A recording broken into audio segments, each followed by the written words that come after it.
So hello and welcome to OSF education. We are back with another session जिसके अंदर हम लोग section C और डी के इंपॉर्टेंट क्वेश्चंस को आज यहाँ पे डिस्कस करने वाले हैं। कमेंट्स के अंदर आप लोगों ने बताया था कि भाई सेक्शन सी और डी के क्वेश्चंस आपको यहाँ पे चाहिए। सो हियर वी आर, आपके डिमांड पे हम लोग वापस आ चुके हैं।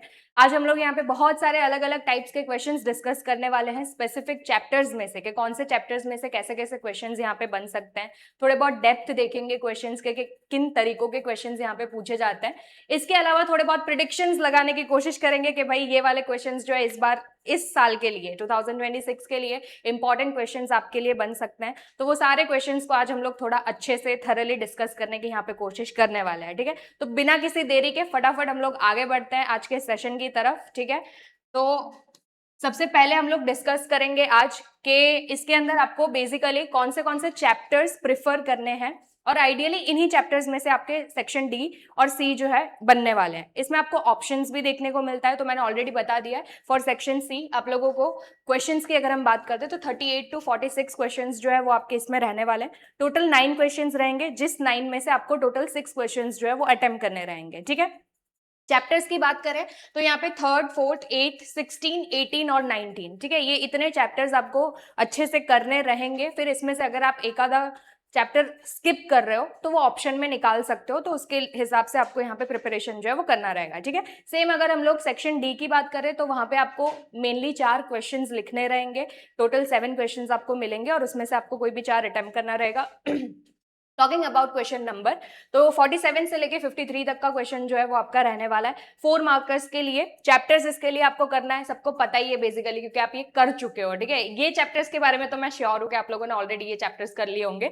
5th, 10th, 17th और 21 फर्स्ट जो चैप्टर है वो इसके अंदर आने वाला है। अब 54th क्वेश्चन कौन सा है, तो हम सबको पता है 54th वाला जो क्वेश्चन है वो आपका मैप बेस्ड क्वेश्चन आने वाला है, जो हम लोग ऑलरेडी कवर कर चुके हैं। ठीक है, तो वो यहाँ पे कहीं पे आपको देखने को मिल जाएगा, तो क्लिक करके देख लीजिएगा जो भी मैपिंग के आपके क्वेश्चंस वहां पे रहने वाले हैं। ठीक है, तो फटाफट शुरू करते हैं सेक्शन सी से। अब सेक्शन सी के अंदर बेसिकली आपको चैप्टर जो है, पहले हम लोग 3rd चैप्टर के बारे में यहाँ पे डिस्कशन जो है वो करेंगे। तो इसके अंदर सबसे पहले जो मोस्ट इंपॉर्टेंट आपके क्वेश्चंस हैं वो एक तो बनेगा पिलर ऑफ सरनाथ का। ठीक है, अब यहाँ पे जो मैंने यहाँ पे डायग्राम यहाँ पे लगाया हुआ है, फोटोग्राफ लगाया हुआ है, वो डायरेक्टली अशोक स्तंभ का लगा दिया है। बट आपको पता है कि यही पिलर इंस्क्रिप्शन जो है सरनाथ का, इसी को हम लोगों ने अपने नेशनल एम्बलम के अंदर भी यूटिलाइज किया हुआ है। तो ये वाला क्वेश्चन जो है वो आपके लिए इंपॉर्टेंट रहेगा 3 मार्कर्स के लिए, तो ये आपको बिना स्किप किए जाना है।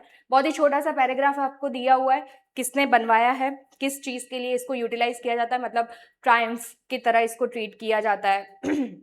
इसके अलावा इसके थोड़े फीचर्स तुम लोगों को याद रखने हैं कि कौन से एनिमल्स हैं, ठीक है, कितने डायरेक्शंस में वो देख रहे हैं, तो वो सब चीजें इसके अंदर आपको थोड़ा मेंशन करना रहेगा 3 मार्क्स के हिसाब से। सेकंड क्वेश्चन की अगर हम बात करें तो जैन टेम्पल्स ऑफ दिलवाड़ा, उसके अंदर पूरा जैन टेम्पल का एक सेक्शन है तुम्हारा। इस बार हो सकता है कि जैन टेम्पल में से आपका एक क्वेश्चन जो है वो बन सके। ठीक है, तो एक बार जैन टेम्पल्स अच्छे से देख के जाना। और जैन टेम्पल्स में भी आपको एग्जाम्पल्स तो काफी सारे के दिए हैं, बट एक ऐसा टेम्पल है जिसके बारे में आपको डिस्क्रिप्शन अच्छे से दिया हुआ है। ठीक है, अच्छे से पूरा डिस्क्राइब किया हुआ है, तो that is the temple of Dilwara. तो वो एक बार अच्छे से देख लेना, राजस्थान के अंदर लोकेटेड है, ब्यूटीफुल सा टेम्पल है। यहाँ पे फोटोग्राफ ऐड किया हुआ है ताकि थोड़ा आपको अच्छा लगे ना, लुक थोड़ा, मतलब देखने में अच्छी कोई चीज प्लीजिंग लगती है तो वो पढ़ने में भी होपफुली प्लीजिंग लगेगी। तो ये उसका थोड़ा इंटीरियर डिजाइन जो है वो दिखाने की यहाँ पे कोशिश की गई है। This will be your second question. Third question की बात करें तो ऑब्वियसली मोहनजोदड़ो, पूरा का पूरा टॉपिक जो है वो आपके लिए इंपॉर्टेंट रहेगा। बट टॉपिक के अंदर आपको अलग अलग बाइफर्केशन करके भी चीजों को पूछा जा सकता है। मैंने यहाँ पे 2 क्वेश्चंस रखे हुए हैं मोहनजोदड़ो के रिलेटेड, जिससे कि आपको आइडिया लगे कि कैसे कैसे क्वेश्चंस को पूछा जा सकता है। जैसे कि यहाँ पे आपको जो क्वेश्चन पूछा है उसमें क्या बताया गया कि भाई पब्लिक बाथ के बारे में आपको डिस्कस करना है और पब्लिक बिल्डिंग्स के बारे में। ठीक है, 2 फीचर्स बोले हैं, 2 ही फीचर्स के बारे में आप लिखोगे। इसका जब आप आंसर लिखोगे तो कैसे लिखना है आपको, जो आप फर्स्ट पैराग्राफ लिखोगे, ठीक है, वो आप इंट्रोडक्शन का लिखोगे कि भाई कब मोहनजोदड़ो मिला था, किसने ढूंढा था, ठीक है, उसका एक्सटर्नल जो फीचर है वो बता दोगे। सेकंड पॉइंट के अंदर you will be mentioning about the public bath, क्योंकि हमारा सेकंड टॉपिक, उन्होंने जो फर्स्ट टॉपिक यहाँ पे एक्सप्लेन करने को दिया है वो पब्लिक बाथ के बारे में, और इसके अलावा फिर पब्लिक बिल्डिंग के बारे में आप यहाँ पे बता दोगे। ठीक है। तो ये 3 चीजें जो है वो आपको 3 मार्क्स के लिए यहाँ पे मेंशन करनी रहेगी। दूसरा, मोहनजोदड़ो के अंदर स्पेसिफिकली आपको एक फोटोग्राफ दिया हुआ है आपके टेक्स्ट बुक के अंदर। देखो, पिक्चर बेस्ड क्वेश्चन आज के टाइम पे पूछे जाते हैं, तो जहां जहां पे भी आपको पिक्चर्स दिख रहे हैं और कुछ ऐसे चैप्टर्स जिसके अंदर से स्पेसिफिकली आपके पिक्चर बेस्ड क्वेश्चन बनते हैं ना, वो अच्छे से एक बार आपको करके जाना है। मैं फिर भी एक बार आपको बताऊंगी कि कौन से इंपॉर्टेंट चैप्टर्स हैं जिसमें से कि पिक्चर बेस्ड क्वेश्चन पूछे जाते हैं, तो वो आपको बिना स्किप किए करना रहेगा। ठीक है, वो हम एंड ऑफ दिस सेशन के अंदर डिस्कस कर लेंगे कि कौन से चैप्टर्स बेसिकली आपके लिए इंपॉर्टेंट रहने वाले हैं। ठीक है, पिक्चर बेस्ड क्वेश्चन के लिए। तो यहाँ पे ये चीज है, अभी ये मोस्टली यही वाला फोटो है जो ग्रेट बात है ना, उसी का फोटोग्राफ आपको दिया हुआ है आपकी टेक्स्ट बुक में, तो वो अच्छे से देख के जाना ताकि उसके ऊपर आप पॉइंट्स जो है वो अच्छे से बाइफिकेट करके उसको लिख सको। समझ में आ रहा है? मोहनजोदड़ो मोस्टली पूरा का पूरा नहीं पूछा जाता है। ठीक है, उसके कुछ कुछ सब पॉइंट्स जैसे कि रोड्स के बारे में पूछा जा सकता है। ठीक है, पब्लिक बात के बारे में पूछा जा सकता है, एडमिनिस्ट्रेटिव बिल्डिंग के बारे में। ठीक है, इसके अलावा आपको पूछा जा सकता है ड्रेनेज सिस्टम के बारे में। तो क्वेश्चंस इसी तरीके से बनेंगे। तो पॉइंट वाइज इसके नोट्स अगर आपके पास प्रिपेयर्ड होंगे तो वो ज्यादा बेटर रहेंगे आपके आगे एग्जाम के प्रिपरेशन के लिए। ठीक है, चलो, तो यहाँ पे ये 3 क्वेश्चन हो गए। इसके अलावा भाई ये पता नहीं मेरे को इतना इशू रहता है ना ये सब चीजों का, चेंज ही नहीं होता है मुझसे, ये बिल्कुल ही चेंज नहीं। ताकत ऐसा है, ब्लैक कलर नहीं दिख रहा है तो भाई लाल ही कर लेते हैं। पता नहीं मेरे को नहीं पसंद है ये लाल वाला जो कलर है ना, I don't like this colour. खुद पे अच्छा लगता है बट बोर्ड पे नहीं अच्छा लग रहा है ऐसा। नहीं भाई ठीक है, चलेगा। चलो आगे बढ़ते हैं। फिफ्थ जो क्वेश्चन है आपका, that is explain town planning in ancient India. बहुत ही छोटा सा आपको पैराग्राफ दिया हुआ है ना, जिसके अंदर आपको ऐसे 3 अलग अलग स्टोरीज के बारे में बताया हुआ है कि भाई सबसे टॉप, ठीक है, सबसे टॉप के ऊपर आपको फोर्ट देखने को मिलता है ना, फोर्ट है जहाँ पे कि किंग रहते थे। फिर उसके नीचे वाले पार्ट में जो सेकंड वाला पार्ट है वो एडमिनिस्ट्रेटिव बिल्डिंग्स होते थे, जहाँ पे जो राजा के लिए काम करते हैं वो लोग आपको बसे हुए देखने को मिलते थे। और एकदम जो नीचे वाली जगह होती है, ठीक है, वो आपका टाउन रहता है जिसमें नॉर्मल पीपल जो है वो रिसाइड करते हैं। बस यही 3 चीज को आपको यहाँ पे अच्छे से एक्सप्लेन करना है। स्टार्टिंग में इंट्रोडक्शन में आप इंक्लूड कर सकते हो कि ऐसा सिस्टम आपको स्पेसिफिकली कौन सी जगहों पे देखने को मिलता है। That's it, 3 point main. ठीक है, इसके अलावा एक इंट्रोडक्शन, या तो फिर उसी पॉइंट को आप एंडिंग में डाल सकते हो कि भाई मोहनजोदड़ो हो गया, तो मोहनजोदड़ो में स्पेसिफिकली हमको ऐसे 3 स्टोर्स में ही देखने को मिलता है। ठीक है, कि पहला ऊपर है, फिर उसके बाद सेकंड पार्ट है, फिर थर्ड पार्ट है। तो उसका एग्जांपल जो है वो आप यहाँ पे मेंशन कर सकते हो। तो वो आपका हो गया एंशिएंट टाउन प्लानिंग का क्वेश्चन। 6 आपको बताया गया why is the Gupta period. Okay, ये गुप्ता पीरियड के ऊपर आपका क्वेश्चन जो है वो पूछा जा सकता है। बहुत ही छोटा सा पैराग्राफ दिया हुआ है। ठीक है, बहुत ही छोटा सा, राइट हैंड साइड पे कहीं पे आपको ये पर्टिकुलर टॉपिक देखने को मिलेगा। कोई ज्यादा चीजें इसके अंदर मेंशन नहीं की गई है, सिर्फ आपको एग्जांपल्स याद रखना है। क्यों? गुप्ता पीरियड को पर्टिकुलरली गोल्डन पीरियड बोला जाता था। इस टाइम पे कल्चर जो है, ठीक है, इंडियन कल्चर, आर्किटेक्चर, स्कल्पचर्स, ये सब चीजें बहुत ज्यादा फेमस हुई थी, क्योंकि उस टाइम पे जो राजाएं थे उन्होंने इस टाइम पे बहुत सारा फ्लरिशमेंट दिखाया था। इन सब चीजों में उनका इंटरेस्ट काफी ज्यादा था, तो उन लोगों ने बहुत अच्छा फ्लरिशमेंट दिखाया है, बहुत अच्छे से सारी चीजें की हुई है। समझ में आ रहा है? ठीक है, तो यहाँ पे आपको लिखना क्या है, you will be including lots of examples in this. जैसे कि इस टाइम पे काफी अच्छे अच्छे विहारास बनाए गए थे, मठ बने थे, ठीक है, कुछ टेम्पल्स के आपको स्पेसिफिकली नाम दिए गए हैं। विष्णु का वराह अवतार एक बहुत खूबसूरत सा टेम्पल है। कुछ यहाँ पे केव्स भी, ठीक है, जैसे कि उदयगिरी केव्स जो है, तो वो केव्स भी इसी टाइम पीरियड में बनाया गया था। So all you need to do is just remember all the examples that are been mentioned in the Gupta period, और बस उसी को इंट्रोड्यूस करते हुए आपको लिख देना है। और फिर एंडिंग में आप वो कोट लगा दोगे कि हाँ भाई, गुप्ता पीरियड को हम लोग गोल्डन पीरियड की तरह ट्रीट करते हैं बिकॉज ऑफ दिस। ठीक है, नॉर्मल हो गया ये क्वेश्चन। आगे बढ़ते हैं। 7th जो है वो क्या है, ओके, ये वाला थोड़ा इंपॉर्टेंट रहने वाला है, तो इसके ऊपर थोड़ा गोला कर देते हैं हमारा सर्कल। ठीक है, नेक्स्ट देखो, people of Mohenjodaro were very careful about their health and hygiene, how can we say this thing. इसको कोई डिकोड करेगा? यहाँ पे जितने लोग प्रेजेंट है उसमें से कौन से फीचर के बारे में बात की जा रही है? ड्रेनेज सिस्टम के बारे में। बस, तो क्वेश्चन आपको इस तरीके से भी पूछा जा सकता है। ठीक है, अब इसके जगह पे अगर उन्होंने ऐसा लिख दिया कि भाई ऐसे एक पर्टिकुलर एरिया के बारे में बताओ मोहनजोदड़ो पीरियड के अंदर, जहां पे फेस्टिवल्स सेलिब्रेट करने के लिए सब लोग एक साथ में इकट्ठे होते थे। ठीक है, तो हम वहां पे किस चीज की बात की जा रही होगी? ऑब्वियसली पब्लिक बाथ के बारे में बात की जा रही होगी। तो आपको जो आंसर है वो डिकोड करना करते आता होना चाहिए। समझ में आ रही है चीजें? ये चीजें हम लोगों ने ऑलरेडी हमारे क्लासेस में डिस्कस किया हुआ है कि कौन से फीचर जो है किस काम के लिए यूटिलाइज होता है, बस उसको थोड़ा अच्छे से सोचना और उसके हिसाब से देखना है। तो मैंने ऑलरेडी बोला ना, मोहनजोदड़ो का मैंने यहाँ पे 2 क्वेश्चन लिया है। पहला हम लोगों ने देख लिया जिसमें पब्लिक बाथ और पब्लिक बिल्डिंग के बारे में बात की थी। This is the second question which talks about the drainage system. हम सबको पता है कि जो मोहनजोदड़ो का ड्रेनेज सिस्टम था वो काफी ज्यादा फेमस फीचर था उसका, ठीक है, सबसे यूनिक फीचर था, क्योंकि मोस्टली जितने भी हम लोगों को एरियाज मिले थे उस टाइम पे, जितने भी सिविलाइजेशन मिले थे, एक सिविलाइजेशन के अलावा बाकी किसी भी सिविलाइजेशन में हमें ड्रेनेज सिस्टम देखने को नहीं मिला था। तो यूनिक फीचर है, तो obviously it will be important for your exam purpose, ठीक है। नेक्स्ट 8 क्वेश्चन देख लीजिए। आर्किटेक्चर ऑफ गुजरात, ये मैंने आपको बहुत बार करवाया हुआ है, ठीक है। जीएसईबी के स्टूडेंट्स हैं तो गुजरात के रिलेटेड जो भी क्वेश्चन आपको आएंगे वो इंपॉर्टेंट ही रहने वाले हैं, ठीक है। इसमें तुमको पता ही है कि 4 सेक्शंस में इसको तुमको डिवाइड करके लिखना है। एक में तुम टेम्पल्स के बारे में मेंशन करोगे, ठीक है, मॉस्क्स आ जाएंगे तुम्हारे, इसके अलावा जैन टेम्पल्स आ जाएंगे, और लास्टली स्टेपवेल। और कुछ नहीं करना है इसके अंदर, तुमको सिर्फ एग्जाम्पल्स याद रखना है। गुजरात में ही रहते हैं हम लोग, गुजरात में घूमते फिरते काफी ज्यादा है, तो नॉर्मली बहुत सारे टेम्पल्स के नाम तो तुमको ऐसे ही याद हो जाएंगे। थोड़ा जो तुमको याद करना रहेगा वो मे बी मॉस्क में याद करना रहेगा, क्योंकि थोड़े से अटपटे नाम होते हैं, but still it is easy to remember. तो ये क्वेश्चन उस तरीके से आपको डायरेक्टली सॉल्व कर लेना, बट ये सब पॉइंट देना। देखो मैंने क्लास में तुमको ऑलरेडी बताया हुआ है कि एग्जाम में तुम्हें क्वेश्चंस लिखना किस तरीके से, मतलब आंसर जो है वो किस तरीके से लिखना है इतना अच्छे से, क्योंकि सारी चीजें यहाँ पे मैटर करती है कि तुम कितना खूबसूरत लिखने वाले हो, ठीक है। काफी ज्यादा डिस्क्रिप्शन होता है ना, तो तुम जितना अच्छे से प्रेजेंट करोगे आंसर को, उतना जल्दी तुम्हारा पेपर और अच्छे से यहाँ पे चेक जो है वो हो जाएगा, ठीक है। अच्छे से पॉइंट्स को हाईलाइट करने की कोशिश करो, उसको अंडरलाइन करने की कोशिश करो, ठीक है। थोड़े अच्छे हैंडराइटिंग से लिखो, ऐसे कीड़े मकोड़े वाली हैंडराइटिंग वहां पे इस्तेमाल करने की कोई जरूरत नहीं है ना। तो एक एग्जाम है तो अच्छे से लिख लेंगे हम लोग, ऐसा मैं बिलीव कर रही हूँ तुम लोगों के ऊपर। तो इस तरीके से थोड़ा कोट वगैरह देके अच्छे से आप लोगों को लिखना रहेगा, ठीक है। नेक्स्ट 9th लोथल, ठीक है। लोथल जो है वो इंपॉर्टेंट रहेगा इस बार के सेशन के लिए। Lothal was an important port of India, explain this statement. तो हमको पता ही है कि इसका सबसे पहले आपको इंट्रोडक्शन डाल देना है, आप लोकेशन इसके अंदर मेंशन करोगे, ठीक है। पोर्ट एक ही पोर्ट था, तो वहां का जो फ्लरिशमेंट है, कितना ज्यादा रिच क्यों था, वो जो सोसाइटी वहां पे डेवलप हुई थी वो क्यों इतनी रिच थी, तो वो सब चीजें आप इसके अंदर मेंशन करोगे। दूसरा, लोथल का आपको यहाँ पे पिक्चर भी दिया हुआ है आपकी टेक्स्ट बुक के अंदर, ठीक है। तो वो जो पिक्चर है वो आप अच्छे से देख के जाओगे, क्योंकि वो आपको डायरेक्ट पिक्चर बेस्ड क्वेश्चन भी यहाँ पे पूछ सकता है, ठीक है। तो वो पिक्चर भी आपको अच्छे से देख के जाना रहेगा।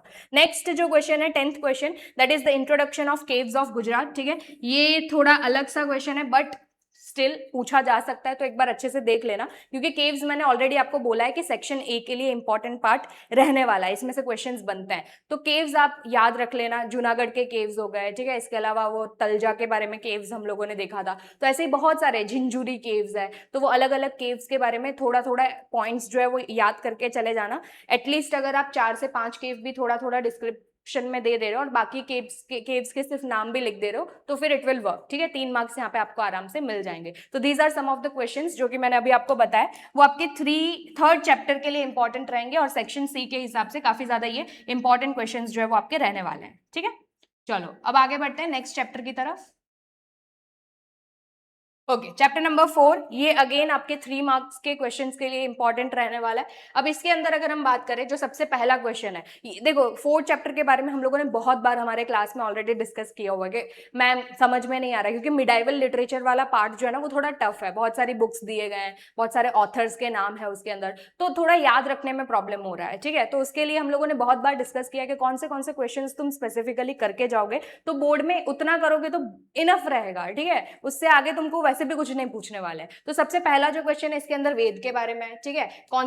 सबसे पहले कितने वेद हैं, कौन से वेद हैं, और फिर उन वेदों में क्या चीजें लिखी गई है, ठीक है। 3 पार्ट्स में क्वेश्चन को डिवाइड किया। First of all you have been asked कि भाई how many Vedas are there, तो पहले ऐसा लिखोगे कि भाई देयर आर टोटल 4 वेदास। फिर आपको पूछा गया कि विच आर दे, तो नाम बताओगे चारों अलग अलग वेद का, और फिर उन चारों का क्या आपको पूछा हुआ है, डिस्क्रिप्शन पूछा हुआ है। मेरी बात ध्यान से सुनना, अगर आपको क्वेश्चन ऐसे तोड़ के पूछा गया ना, तो तोड़ के आंसर देना तुम्हारी जिम्मेदारी होती है। मतलब मान लो आपको कुछ ऐसा पूछा है कि टाइप्स ऑफ रिसोर्सेज बता दो, ठीक है, मतलब या तो ऐसा बोला है, सबसे पहले ऐसा पूछा है how many types of resources are there, ऐसा आप क्या कर रहे हो, सीधा लिख रहे हो there are this type of resources और फिर सीधा सीधा आप नाम लिखना शुरू कर दे रहे हो, तो उसमें 1 मार्क कट हो जाएगा। क्यों? उन्होंने स्पेसिफिक क्वेश्चन पूछा हुआ है, तोड़ के पूछा है, मतलब दोनों क्वेश्चन के कुछ ना कुछ वेटेज रहता है उसके अंदर, तो अगर तोड़ के पूछा है तो तोड़ के जवाब देना तुम्हारी जिम्मेदारी रहेगी। वेटेज के हिसाब से अच्छे से क्वेश्चन को एनालाइज करो, उसके बाद जाके लिखना शुरू करना है तुम लोगों को यहाँ पे, ठीक है। तो पहले लिखोगे कितने वेद हैं,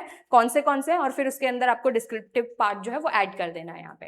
सेकंड क्वेश्चन आपको पूछा गया अबाउट द वाराणसी, काशी के अंदर जो आपको यूनिवर्सिटी देखने को मिलती है वो वाले यूनिवर्सिटी के बारे में यहाँ पे क्वेश्चन जो है वो पूछा गया है। टोटल 4 यूनिवर्सिटीज के बारे में हमारी बुक के अंदर दिया हुआ है, उनमें से अब ऐसा है कि वल्लभी ऑलरेडी पूछा जा चुका है, ठीक है, मैंने चेक किया तो 2024 में भी वल्लभी आया था, 2025 में भी वल्लभी आया था, तो इस बार हम रिलाई कर सकते हैं कि तक्षशिला या तो फिर नालंदा में से एक क्वेश्चन जो है वो पूछ सकता है। ऑल्सो नालंदा के अंदर आपको एक फोटोग्राफ दिया हुआ है, पिक्चर दिया हुआ है, तो वो पिक्चर भी आप अच्छे से करके जाएंगे, ठीक है। तो नेक्स्ट देखते हैं, महाभारत के बारे में एक क्वेश्चन है, ठीक है, महाभारत और रामायण के बारे में ये क्वेश्चंस भी हम लोगों ने बहुत बार हमारे क्लास के अंदर किया हुआ है। कितनी चीजें राइटर के बारे में पता है, राइटर के बारे में लिखो, कौन सी चीजें इसके अंदर बताई गई है, ठीक है, थोड़ा डिस्क्रिप्शन मेंशन करोगे, इतने श्लोक हैं, इतनी चीजों के बारे में बात कर रहे हैं, मोक्ष की प्राप्ति करना, ठीक है, स्टोरी ऑफ लॉर्ड राम, तो वो सब चीजों के बारे में इसके अंदर आपको मेंशन करना रहेगा। फोर्थ अगेन गुप्ता पीरियड, ठीक है, गुप्ता पीरियड यहाँ पे भी आपको देखने को मिलता है। क्यों? गुप्ता पीरियड के अंदर मैंने आपको बोला ना बहुत ही ज्यादा फ्लरिश हुआ था, सब चीजें, कल्चर, लिटरेचर, ठीक है, आर्ट, आर्किटेक्चर, सब चीज बहुत फेमस हुई थी, तो इनका योगदान संस्कृत के लिटरेचर में भी काफी ज्यादा है, ठीक है। तो थोड़े बहुत सारी वहां पे उस टाइम पे बुक लिखी गई थी ना, कालिदास जी की मेघदूत, ठीक है, अभिज्ञान शकुंतलम, तो ऐसे बहुत सारी बुक्स लिखी गए हैं। तो बुक्स और ऑथर के नाम भी अगर तुमको याद है तो ये क्वेश्चन आप आराम से अटेम्प्ट कर सकते हो, ठीक है। तो एक बार ये वाला क्वेश्चन देख के जाना, मिडाइवल लिटरेचर में से एटलीस्ट इतना आप देख के जा सकते हो।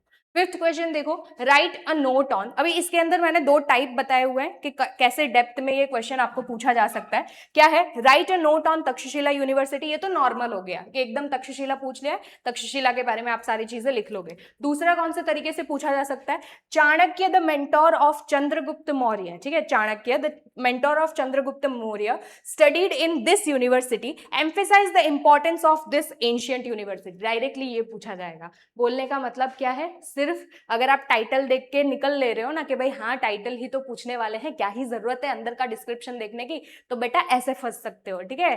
गुजरात बोर्ड वाले हैं, ऐसे इतनी आसानी से तो छोड़ने नहीं वाले हैं, है ना, तो थोड़ा डिस्क्रिप्शन के ऊपर ध्यान देना। कौन से ऐसे फेमस पर्सनालिटीज हैं जिन्होंने इस पर्टिकुलर यूनिवर्सिटी में से अच्छा मतलब पढ़ लिख के निकले हैं, वो नाम तुमको याद रखना रहेगा, समझ रहे हो, क्योंकि यहाँ से ऐसे क्वेश्चंस जो है वो बन सकते हैं। तो ये क्वेश्चन तुमको करके जाना है, मैंने अभी बताया कि तक्षशिला और नालंदा जो है वो इंपॉर्टेंट रहने वाला है। तो 6th क्वेश्चन अगेन नालंदा के बारे में ही है, इसमें पिक्चर भी देख के जाना, नालंदा यूनिवर्सिटी डायरेक्टली भी पूछा जा सकता है। इसके अलावा इसके अंदर एक टर्म है धर्मागंज, ठीक है, धर्मागंज, जो इसकी लाइब्रेरी के बारे में बताया गया है, या तो फिर हम लोग इसको बुक रिपोजिटरी भी बोलते हैं। क्या बोला जाता है? Book repository. तो ये 3 अलग अलग नाम एक ही टर्म के लिए इस्तेमाल किए गए हैं, तो ये थोड़ा अच्छे से देख के जाओगे, इसके ऊपर से भी क्वेश्चन आपको पूछा जा सकता है। तो हमें एस्टिमेट लगा, मतलब आपको पता होना चाहिए कि ये जो पर्टिकुलर एलिमेंट है वो कौन सी यूनिवर्सिटी का है, नालंदा का है, तो इन शॉर्ट आपको जो पूरा शॉर्ट नोट लिखना रहेगा वो नालंदा यूनिवर्सिटी के बारे में लिखना रहेगा। क्लियर हुआ सबको? ठीक है, चलो आगे बढ़ते हैं। तो 4th चैप्टर में से मोटा मोटा आप ये 6 क्वेश्चंस करके जा रहे हो तो आराम से आपका 4th चैप्टर जो है वो निकल जाएगा, ठीक है। भाई साहब यार त्रास है अब इसका, भाई ऐसा सिस्टम रखो ना जिसमें खुद ही मैं सिर्फ बोलूं और वो अपने आप ही चेंज हो जाए, इतना अच्छा नहीं हो, करना नहीं है तेरे को, ऐसा बोल। चलो नेक्स्ट देखो, चैप्टर नंबर 8 3 मार्क्स के लिए। आप हिस्ट्री में से आपके 2 ही चैप्टर रहेंगे इंपॉर्टेंट जो 3 मार्क्स के लिए रहेंगे, क्योंकि फर्स्ट और सेकंड हम लोग ऑलरेडी सेक्शन बी के अंदर कवर कर चुके हैं, ठीक है। तो देखो यहाँ पे चैप्टर 8 के अंदर 3 मार्क्स के लिए कौन से क्वेश्चन आएंगे। सबसे पहला तो रिसोर्स का डेफिनेशन, जो मैंने काफी अच्छे से तुमको करवाया हुआ है, क्योंकि ये चैप्टर हम लोगों ने सेशन के शुरुआत में किया था, मैंने अच्छे से तुम लोगों से नोट्स भी प्रिपेयर करवाए थे, चार्ट्स बनवाए थे, तो वो सब यहाँ पे अभी काम में आने वाला है, ठीक है। नोटबुक उठा के अभी पढ़ोगे तो उसमें से काफी अच्छे से तुमको पता चलने वाला है। तो सबसे पहले जो है आपको क्या पूछा गया है यहाँ पे कि भाई रिसोर्स का जो प्रॉपर डेफिनेशन है वो देना है, और इसके अलावा यूजेज पता है ना, 3 अलग अलग तुमको पार्ट्स में दिया गया है कि भाई यूजेज मतलब मिनरल्स की तरह आप कैसे एज रे यूज एज मिनरल्स, ठीक है, फूड सोर्सेस की तरह आप इसको कैसे इस्तेमाल कर सकते हो, फ्यूल की तरह कैसे इस्तेमाल किया जा सकता है। तो वो 3 पॉइंट्स के अंदर एक डेफिनेशन लिखोगे और बाकी के 3 ऐसे आपको एग्जांपल्स के साथ एक्सप्लेन कर देना है, दैट्स इट। तो यूजेज वाला जो है वो एक बार अच्छे से देख के जाना। सेकंड जो है describe the process of soil formation, very important question, ठीक है। प्रोसेस ऑफ सॉइल फॉर्मेशन हम लोगों ने देखा ही है कि ऐसे आंख मूंदते ही, ठीक है, तरत से नहीं बन जाता है सॉइल, बहुत साल, ठीक है, हजारों साल लग जाते हैं प्रॉपरली सॉइल को बनने में। कैसे उसका प्रोसेस है तो आपको पता है, weathering of rock is the process जो इन्वॉल्व होता है इसके अंदर। Also there are some factors which play a key role, ठीक है, तभी जाके हमको पता चलेगा ना सॉइल किस तरीके से बनने वाला है। सेकंड क्वेश्चन क्या पूछा है, state the basis on which they are classified. तो हमने देखा था ना, जो आपके सॉइल है वो अलग अलग वेरिएशन से, मतलब फैक्टर्स कौन से अफेक्ट कर रहे हैं उसके हिसाब से अलग अलग तरीके के होंगे। जैसे कि उनका टेक्सचर अलग हो सकता है, ठीक है, जो साइज है मतलब वो टेक्सचर के अंदर ही आ जाएगा। उसके अलावा फिर उनके कलर के बारे में बताया गया कि अलग अलग कलर्स के वो हो सकता है, डिफरेंट डिफरेंट टाइप्स के न्यूट्रिएंट्स उसके अंदर पाए जा सकता है, ठीक है। फिर उसके अंदर अलग अलग तरीके के वेजिटेशंस को आप ग्रो कर सकते हो। तो ऐसे आपको बहुत सारे वेरिएशंस बताए हुए हैं, तो बस उतना आपको यहाँ पे मेंशन करना रहेगा। एक पूरा फॉर्मेशन जिसके अंदर आप डेफिनेशन को इंक्लूड करके पूरा लिखोगे और फिर आपको उसके कैरेक्टर मतलब क्लासिफिकेशन किस तरीके से किया जा सकता है बस वही लिखना है, ठीक है। नेक्स्ट क्वेश्चन देखो, what is meant by resource conservation, why has the conservation of resource become inevitable. We know resource आज के टाइम पे हम लोगों को मिलना मतलब मिल रहा है, but it is very much important कि हम उसको सस्टेनेंस के साथ इस्तेमाल करेंगे, देन एंड देन ओनली वो हमारे फ्यूचर जनरेशन के लिए अवेलेबल रह सकता है, ठीक है। तो मेन मोटा मोटा आंसर तो आपको वही बताना है कि भाई रिसोर्स इस ऐसे ऐसे रिसोर्स प्लानिंग के बारे में हम लोगों ने ऑलरेडी स्टडी किया हुआ है, करेक्ट। तो बस रिसोर्स प्लानिंग को, ये वाला जो पूरा क्वेश्चन है ना आपका, वो आपके रिसोर्स प्लानिंग में से बताया गया है, ठीक है, रिसोर्स प्लानिंग में से है। तो वो एक बार पॉइंट सारे आपको अच्छे से देख के जाना है, ये बहुत ज्यादा नहीं है, ठीक है, 5 to 6 पॉइंट्स आपको बताए हुए हैं, बस उसको एक बार अच्छे से देख लेना कि भाई हर जगह कहाँ कहाँ से हमको रिसोर्स मिलता है, उसके बारे में हमें इंफॉर्मेशन गैदर करना पड़ेगा, डिवाइड सही तरीके से करना पड़ेगा, इस सेक्टर में इतना देना है, इस सेक्टर में इतना देना है, ठीक है। फिर उसको हम लोग क्या बोलते हैं, बैलेंस करेंगे कि भाई जो नेशनल लेवल पे हम लोगों ने प्लानिंग की थी और हमारी यहाँ पे जो प्लानिंग है वो सब सही चल रहा है कि नहीं चल रहा है, और फिर उसके हिसाब से आगे आगे की प्लानिंग जो है वो करते जाना है, जिससे कि सेफ भी हो जाएगा और हमारा काम भी हो जाएगा, ऐसा, ठीक है। तो वो उसके बारे में बताया गया है। फोर्थ क्वेश्चन देखो, what is meant bye soil conservation. तो ये काफी ज्यादा इंपॉर्टेंट क्वेश्चन रहता है, ठीक है, क्योंकि एक तो सॉइल इरोजन के ऊपर आपको टॉपिक पूछा जाता है, या तो फिर सॉइल कंजर्वेशन, ये दोनों में से एक क्वेश्चन हर साल मोस्टली पूछा ही जाता है। तो ये तो आपको स्किप नहीं ही करना है, बिल्कुल भी स्किप नहीं करना है, ठीक है। तो सॉइल कंजर्वेशन के बारे में यहाँ पे पूछा हुआ है, तो आपको डेफिनेशन लिखना है। सॉइल कंजर्वेशन का मतलब क्या होता है कि भाई बचा बचा के इस्तेमाल करना, प्रिजर्वेशन नहीं पूछा है, कंजर्वेशन पूछा है, मतलब you will be using that thing, but ऐसे यूज करना है कि वो पूरी तरीके से खत्म ना हो जाए, समझ में आ रहा है। तो दैट इज सॉइल कंजर्वेशन। दूसरा उसके रेमेडीज के बारे में बताना है कि भाई कौन से ऐसे तरीके हैं, सिर्फ 4 से 5 पॉइंट से दिए हुए हैं, वो भी छोटे छोटे एक एक वन लाइनर्स के अंदर ही दिए हुए हैं, बेस्ट है ये क्वेश्चन। आप अगर स्किप करके गए हो ना बेटा, फिर आओगे और मेरे को ऐसा बोला ना कि मैम हमने तो ये नहीं किया, पिटोगे, ठीक है, हाथ पैर जो मेरे को मिले मतलब मिलेगा क्या है,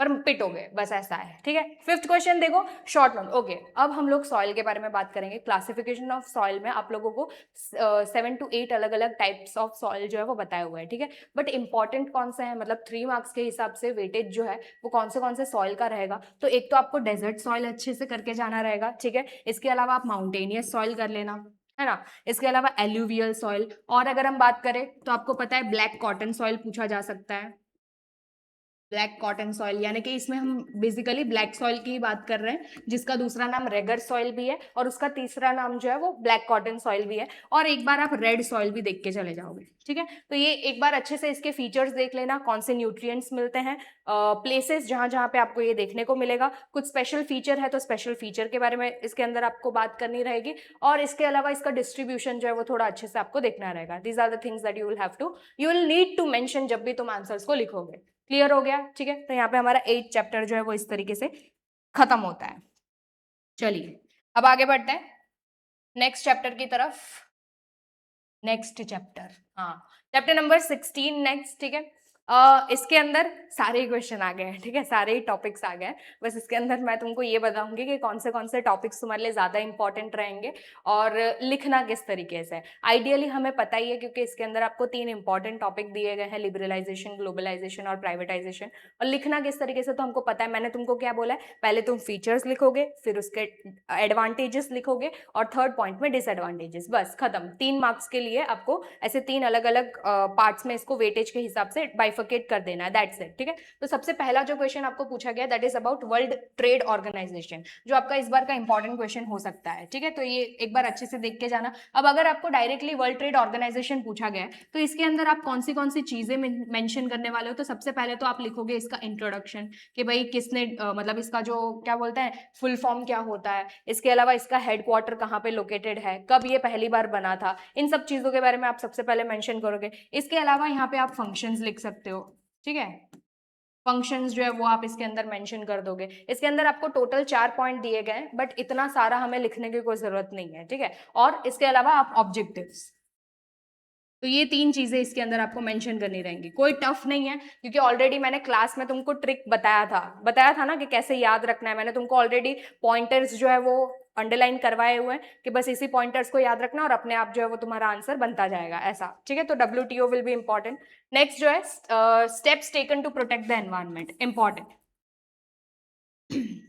कंफ्यूजन यहाँ पे बच्चे बहुत बार कंफ्यूज हो जाते हैं, क्यों? क्योंकि सस्टेनेबल डेवलपमेंट भी सेम लगता है, फिर ये एनवायरनमेंट प्रोटेक्शन वाला जो है वो भी आपको सेम लगता है, और जो एनवायरनमेंट डिग्रेडेशन से बचने वाला है, ठीक है, जो आपका 8th कौन से 13 चैप्टर के अंदर था, वो सब आपको सेम सेम लगता है। तो वो सब अलग चीज है। यहाँ पे एनवायरनमेंट के लिए पूछा हुआ है तो वो आपको सब अलग चीज है। एनवायरनमेंट है ना, तो वर्ल्ड एनवायरनमेंट डे को याद रख लेना, तो तुमको अपने आप से जो उसके पॉइंटर्स है ना वो सब याद होते जाएंगे, ठीक है। 5 पॉइंट्स मुश्किल से इसके अंदर दिए हुए हैं, बस वो 5 पॉइंट याद रखना है और एक इसका इंट्रोडक्शन, दैट्स इट, ठीक है। तो ये थोड़ा अच्छे से आप करके जाओगे। नेक्स्ट ग्लोबलाइजेशन है, व्हाट इज ग्लोबलाइजेशन, और उसके मेजर्स पूछे हैं have been under the globalisation, के भाई कौन से यानी कि इसके फीचर्स के बारे में यहाँ पे बात किया हुआ है, डिसएडवांटेजेस और एडवांटेजेस, बस ये 3 चीजें लिखोगे। इस बार के लिए आपका ये वाला जो ग्लोबलाइजेशन वाला क्वेश्चन है वो इंपॉर्टेंट होगा, ठीक है, क्योंकि लिबरलाइजेशन पूछा जा चुका है। तो ग्लोबलाइजेशन को हम लोग थोड़ा ज्यादा तजब्बु देंगे इस बार, थोड़ा ज्यादा वेटेज इसके ऊपर डाल देते हैं, भार डाल देते हैं कि इस बार ये पूछा जा सकता है। अब देखते हैं प्रेडिक्शन सही होती है कि नहीं होती है। चलो आगे देखते हैं। सस्टेनेबल डेवलपमेंट, ऑलरेडी कॉन्सेप्ट मैंने आपको क्लियर करवाया हुआ कि सस्टेनेबल डेवलपमेंट होता क्या है। डेवलपमेंट तो करना ही है इसमें, ठीक है, ऑब्वियस सी बात है, बट किस तरीके से सस्टेनेंस के साथ, इस तरीके से डेवलपमेंट को करना है कि आज की हमारी नीड भी सेटिस्फाई हो जाए और हमारी फ्यूचर जनरेशन के लिए चीजें जो है वो सेफ भी हो जाए, सिंपल, ठीक है। और उसके रिलेटेड थोड़े बहुत स्टेप्स आपको बताया गया है कि किन किन तरीकों से हम लोग सस्टेनेबल डेवलपमेंट को अचीव कर सकते हैं, ठीक है। तो उसमें से कोई 2-4 पॉइंट जो है वो आप यहाँ पे ऐड कर सकते हो, दैट्स इट। 5th देखो, लिबरलाइजेशन तो सेम ही है कि भाई लिबरल, आपको यहाँ पे फीचर्स पूछा हुआ है और इसके अलावा आप यहाँ पे एडवांटेजेस और डिसएडवांटेजेस को लिख दोगे, दैट्स इट, ठीक है। Same goes for privatisation. तो अब क्योंकि लिबरलाइजेशन पूछा जा चुका है तो प्राइवेटाइजेशन और ग्लोबलाइजेशन आपके लिए इंपॉर्टेंट टॉपिक रहेगा जो आपको करना ही है। अगेन WTO भी, ये 3 टॉपिक जो है वो इस बार थोड़ा अच्छे से आप लोग करके जाना, क्योंकि बोर्ड्स में हाई चांसेस है कि इस बार इनमें से क्वेश्चन जो है वो आपके बन सकते हैं, ठीक है। चलिए आगे बढ़ते हैं। नेक्स्ट, भाई ऐसा कुछ है कि इसको मैं 2 बार उंगली, काश मैं कैमरा ऐसे निकाल के इसके मुंह पे फोकस कर सकती है, सो रहा है। छोड़ो, चैप्टर नंबर 18 की तरफ बढ़ता है, ठीक है, क्योंकि हमारा सेक्शन सी जो है वो अभी खत्म होने वाला है। तो सेक्शन सी का ये आपका लास्ट तो नहीं, लास्ट सेकंड चैप्टर है, तो फटाफट देख लेते हैं। चैप्टर नंबर 18 3 मार्क्स के लिए इंपॉर्टेंट है। पहला क्वेश्चन इसके अंदर आपको प्राइस राइज के बारे में बताया गया, क्यों, इंट्रोडक्शन में से। अब ये कहाँ से मिलेगा वो भी मैं बता दे रही हूँ। अगर टेक्स्ट बुक है अभी तुम्हारे पास, लेके ही बैठे हो, तो वो अंडरलाइन कर लेना वहां पे कि यहाँ से एक क्वेश्चन बनता है। क्या बोला गया, price rise is beneficial to as well as hindrance for economic development, explain this statement. Introduction में पता है मैंने तुमको बताया था, प्राइस राइज अगर स्टेबिलिटी के साथ हो रहा है तो फिर it is good for your development, ठीक है, इकोनॉमिक डेवलपमेंट दिखेगा हम लोगों ने कंपैरिजन भी किया था ना कि पहले के ज़माने में कैसा था कि भाई हमारे पापा बोलते थे कि हम लोग तो 10 रुपए लेके जाते थे, पूरा ऐसे 2-2 बैग जो है वो भर के सामान लेके आते थे। आज हम 10 रुपए में क्या वो चीज़ खरीद सकते हैं? नहीं, ऑब्वियस सी बात है, क्योंकि महंगाई बहुत ज़्यादा बढ़ चुकी है। बट क्या ऐसा है कि हमारे पास इतने भी पैसे नहीं है कि हम 2 झोला सामान खरीद के ला सके? ऐसा नहीं है ना। वी हैव दैट मनी कि हम लोग आराम से चीज़ों को परचेज कर सकते हैं, यानी कि हमारी जो परचेजिंग एबिलिटी है वो भी इंक्रीज हो रही है। महंगाई इंक्रीज हो रही है बट हमारी परचेसिंग एबिलिटी भी इंक्रीज हो रही है, यानी कि स्टैंडर्ड ऑफ लिविंग भी इंक्रीज हो रहा है। तो ये क्या है? स्टेबिलिटी के साथ हुआ, इसलिए this is beneficial for the economic development. But अगर सडनली, ठीक है, सडनली एंड कंटिन्यूअसली आपका प्राइस राइज हो रहा है तो फिर वो कैसा हो जाएगा? It becomes hindrance for your economic development. समझ में? बस इसी लाइन को तुम्हें इस तरीके से एक्सप्लेन करना है by giving examples, that's it. ठीक है, सेकंड क्वेश्चन देखते हैं, explain the role of public distribution system in the controlling price rise. ठीक है, इसके बारे में हम लोगों ने ऑलरेडी देखा हुआ है कि प्राइस राइज को कंट्रोल करने के लिए आपको 4 से 5 स्टेप्स बताए हुए हैं। मॉनेटरी पॉलिसीज, ठीक है, फिजिकल पॉलिसीज है, पीडीएस के बारे में बताया हुआ है, इसके अलावा एडमिनिस्ट्रेटिव पॉलिसीज के बारे में बताया हुआ है। बट इसमें से आपको स्पेसिफिक पूछा है तो आप स्पेसिफिक आंसर ही लिखोगे। सिर्फ पीडीएस के बारे में बताना है कि पीडीएस पब्लिक डिस्ट्रीब्यूशन सिस्टम से फेयर प्राइस जो शॉप्स आपको देखने को मिलते हैं वहां पे कैसे हम लोग प्राइस राइज को कम कर सकते हैं या फिर कंट्रोल कैसे किया जा सकता है, उसको सही तरीके से आपको यहाँ पे एक्सप्लेन करना है। ठीक है, ये चीज हम लोग ऑलरेडी 2 चैप्टर्स के अंदर पीडीएस के बारे में पढ़ चुके हैं, तो आई एम डैम कॉन्फिडेंट कि भाई तुम लोग आराम से ये क्वेश्चन जो है वो टैकल कर लोगे ऐसा। नेक्स्ट क्वेश्चन देखो, discuss in detail reasons of price rise. One of the favourite question, ठीक है, one of the favourite question जो मैंने बहुत ही अच्छे से तुमको याद करवाया हुआ है। ठीक है, बहुत इजी स्टेप्स है, बस 8 के 8 जो रीजंस है ना तुम्हारे, वो रीजन के नाम याद रख लेना, अंदर कैसे और क्या लिखना है वो ऑलरेडी हम लोगों ने क्लास के सेशंस के अंदर देखा हुआ है। ठीक है, तो इसके लिए भी मैं कॉन्फिडेंट हूं कि तुम लोग आराम से जो है वो चीजें कर लोगे यहाँ पे। नेक्स्ट क्वेश्चन देखते हैं, state the reasons for the consumer exploitation. हमें पता है कौन से रीजंस उसके अंदर होता है, 4 अलग अलग रीजंस के बारे में आपको बताया हुआ है। ठीक है, लिमिटेड वाला याद रखवाया था ना मैंने, बस वही चीज लिखनी है। 4 लिमिटेशन बताई हुई है जिसकी वजह से ज्यादा कंज्यूमर के साथ, हमारे जैसे मासूम कंज्यूमर्स को लूट लिया जाता है, तो बस वो थोड़ा देख लेना। बट बच सकते हैं, कैसे बच सकता है? ड्यूटीज, क्योंकि हमें अगर कभी भी कोई राइट मिलता है ना, right always comes with some kind of duties. हम क्यों भाई फ्री में थोड़ी एंजॉय करेंगे, हमारा भी कोई रिस्पॉन्सिबिलिटी नाम की चीज होगी कि नहीं होगी हमारे ऊपर।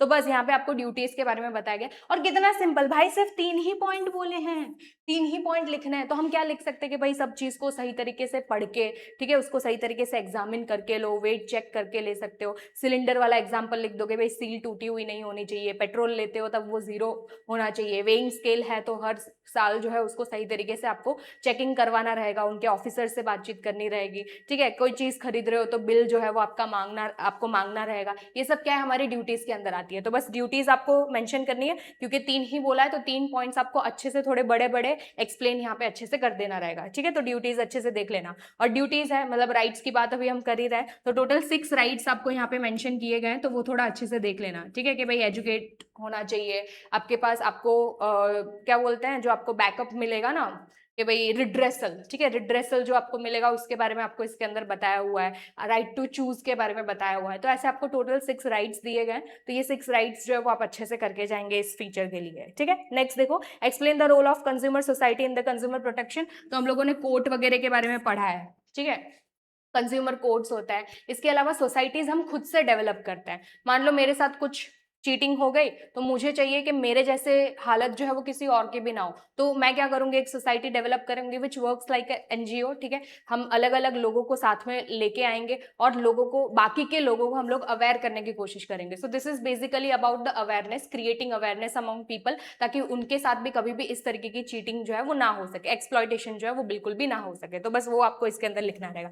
Next and most IMP thing is कि भाई फुल फॉर्म आपको पूछे जाता है। ठीक है, 3 मार्क्स के अंदर एक क्वेश्चन तो ऐसा आएगा ही। एक तो आपका पिक्चर बेस्ड क्वेश्चन आएगा, ठीक है, जिसमें वो 3 क्वेश्चंस होंगे ना, वो हमने लास्ट में ऑलरेडी मैंने यहाँ पे बताया हुआ है। और दूसरा आपको पिक्चर बेस्ड या तो फिर फुल फॉर्म वाले पूछ सकते हैं। तो ये वाले चैप्टर में से मोस्ट आईएमपी आपके लिए रहने वाले हैं, सारे के सारे फुल फॉर्म आपको याद करके जाना रहेगा। ठीक है, जहां पे जितने भी हॉलमार्क दिए हुए हैं, हॉलमार्क के आप जो लोगो है वो अच्छे से करके जाओगे, इसके अलावा उसके फीचर्स भी देख के जाओगे, और उसके फुल फॉर्म तो खास देख के जाना है, क्योंकि देखो ऐसे क्वेश्चन पूछा जा सकता है। कुछ नहीं, सिर्फ आपको फुल फॉर्म लिखना लिखना है और आराम से तुम मार्क्स जो है वो गेन कर सकते हो, ठीक है। तो BIS का फुल फॉर्म, बुलमार्क के बारे में थोड़ा आपको यहाँ पे बता देना, मतलब यूजेस भी पूछा हुआ है, और इसके अलावा इको आपको पूछा गया है, ठीक है। HECCP के बारे में आपको पूछा गया है, तो इनके फुल फॉर्म्स और एक एक लाइन में, वन लाइनर में आपको एक्सप्लेन कर देना है कि इनको किन चीजों के लिए इस्तेमाल किया जाता है, दैट्स इट, ठीक है। नेक्स्ट देखो, who can consumer file a complaint, what are the details required. जो लास्ट टॉपिक आपको दिया गया है, ये भी मैंने तुमको ऑलरेडी बताया हुआ है कि इंपॉर्टेंट टॉपिक रहता है, तो उसके अंदर बस आपको स्टेप बाय स्टेप जो है वो चीजें बतानी है कि कैसे कैसे हम लोग चीजों को करते हैं, मतलब कंप्लेंट कैसे फाइल किया जाता है, और फिर कौन कौन कंप्लेंट कर सकता है। तो हमने देखा था ना, मैं खुद जा सकती हूँ, ठीक है, अगर मेरे में वो क्षमता नहीं है, मैं बहुत डर रही हूँ, तो मैं अपने रिलेटिव्स को भेज सकती हूँ, ठीक है, या तो फिर मेरे कोई फैमिली मेंबर्स जो है वो कर सकते हैं, कोई कंज्यूमर सोसाइटी मेरे बिहाफ पे कर सकती है कंप्लेंट को लॉन्च। तो ऐसे अलग अलग कौन से लोग हैं जो कि कंप्लेंट को लॉन्च यहाँ पे कर सकते हैं, उसके बारे में यहाँ पे क्वेश्चन जो है वो पूछा गया है, ठीक है। चलो आगे बढ़ते हैं। नेक्स्ट और लास्ट जो आपका चैप्टर है, which will be important for your 3 markers section C के लिए, ये आपका लास्ट चैप्टर रहने वाला है, चैप्टर नंबर 19, ठीक है। फटाफट देख लो, क्योंकि इसके अंदर ह्यूमन डेवलपमेंट के बारे में बात करें, मैंने ऑलरेडी बताया हुआ है कि कुछ टॉपिक्स जो है वो आपके लिए इंपॉर्टेंट रहेंगे, जिसमें से एक तो इंडिकेटर्स आ जाता है, ठीक है, इसके अलावा चैलेंजेस, दो बहुत ही इंपॉर्टेंट चीज आपके लिए रहने वाली है। तो बस उसमें से एक क्वेश्चन यहाँ पे पूछा हुआ है, state the reasons for gender inequality in India. भाई लड़कियां तो इसके अंदर भर भर के लिखेंगी, अगर उनके साथ इनइक्वालिटी हो रहा होगा तो कौन से रीजन के कारण से हो रहा होगा, ठीक है। हिस्ट्री से लेके अभी तक सब सारी चीजें उसके अंदर डाल देना, ठीक है, सती प्रथा से लेके दूध पीती ये वो, फिर आज के टाइम पे कि भाई वर्कर में वेजेस सही से डिवाइड नहीं होते हैं, इसके साथ इसको ज्यादा प्रेफरेंस दिया जाता है, इनके साथ ज्यादा इनको प्रायोरिटी ज्यादा दी जाती है, बस सारा खुन्नस इसके अंदर तुमको निकाल देना है, ठीक है। रीजन से लिखना है, तो बस इतना ही तुम लोगों को लिखना रहेगा। नेक्स्ट लड़कों के लिए फिर आप देख लेना अभी जैसे आपको समझ में आए, ठीक है, टेक्स्ट बुक में से अच्छे से रीड करके जाना तुम लोग। Girls you can skip this question, इसमें तुमको रीड करने की जरूरत नहीं है, तो तुम अपनी व्यथा बता रहे होगे वहां पे होपफुली। भाई नहीं, ऐसा कुछ नहीं है, ठीक है, गुजरात के अंदर तो मुझे ऐसा कुछ देखने को मिलता है नहीं, ठीक है, और ऐसा नहीं है कि मैं कुछ ज्यादा बोलने की कोशिश कर रही हूँ, बट इट्स ट्रू, मैं यहाँ पे रहती हूँ इतने सालों से, तो मैंने कभी इतना ज्यादा ये चीज एक्सपीरियंस नहीं किया है कि भाई मेल के साथ मेल डोमिनेशन ज्यादा है या फिर फीमेल डोमिनेशन आपको देखने को ही नहीं मिलता है भाई, काफी सही है, मजा आता है इधर। चलो नेक्स्ट देखो question, state the challenges to human development. तो मैंने 3 चैलेंजेस हम लोगों ने डिस्कस किया हुआ ना, एक तो हेल्थ चैलेंज, ठीक है, जेंडर इनइक्वालिटी और वुमेन एम्पावरमेंट। जेंडर इनइक्वालिटी से ही आपका रिलेटेड होता है वुमेन एम्पावरमेंट, तो बस ये 3 टॉपिक को आपको थोड़े थोड़े लाइन्स के अंदर एक्सप्लेन कर देना रहेगा। मैंने बोला ना 2 ही टॉपिक बहुत ज्यादा इंपॉर्टेंट है, इंडिकेटर एंड चैलेंजेस। और चैलेंजेस में याद रखना, चैलेंजेस आपको अलग अलग भी पूछ सकते हैं, जैसे कि यहाँ पे पूछा हुआ है, या तो फिर सब एक साथ में मर्ज करके भी पूछा जा सकता है, ठीक है। नेक्स्ट देखो, what are the schemes started by the government of Gujarat related to for the equality of women. इसके लिए मैंने तुमको व्हाट्सएप ग्रुप पे एक मस्त सा फोटो भेजा हुआ है, भेजा है ना, येलो येलो कलर का, ठीक है, बस वो एक बार अच्छे से देख के जाना। क्यों? उसके अंदर ना बाइफर्केशन किया हुआ है कि इक्वालिटी के लिए कौन से स्कीम्स है, वैसे ही हेल्थ सेक्टर के लिए कौन से स्कीम्स है, और तो एम्प्लॉयमेंट के लिए कौन से स्कीम्स है। ये 3 टाइप्स में ऑलरेडी डिवाइड करके आपको बता दिया गया है, तो स्पेसिफिकली सिर्फ उतने ही स्कीम्स लिख के आओगे, सारे 9 के 9 या फिर 10 के 10 स्कीम्स लिख के नहीं आना है। क्यों? रीजन बीइंग तुमको सिर्फ पूछा है इक्वालिटी के लिए, तो you will be writing about the schemes जो सिर्फ और सिर्फ इक्वालिटी के बेसिस के लिए बनाया गया है। समझ में आ रही है चीजें? ठीक है, जितना पूछा है उतना ही लिखेंगे, एक्स्ट्रा वहां पे लिखने की कोई जरूरत नहीं है, क्योंकि वो तुमको कोई एक्स्ट्रा मार्क्स उसके लिए नहीं देने वाले हैं। ठीक है, ऐसा तो है नहीं कि 80 मार्क्स में से वो तुमको 82 मार्क्स दे देंगे कि लो भाई बहुत लिखा है तो खुश होके, तो नहीं ना, तो फिर उतना ही लिखो, वैसे भी टाइम कम पड़ता है तुम लोगों को।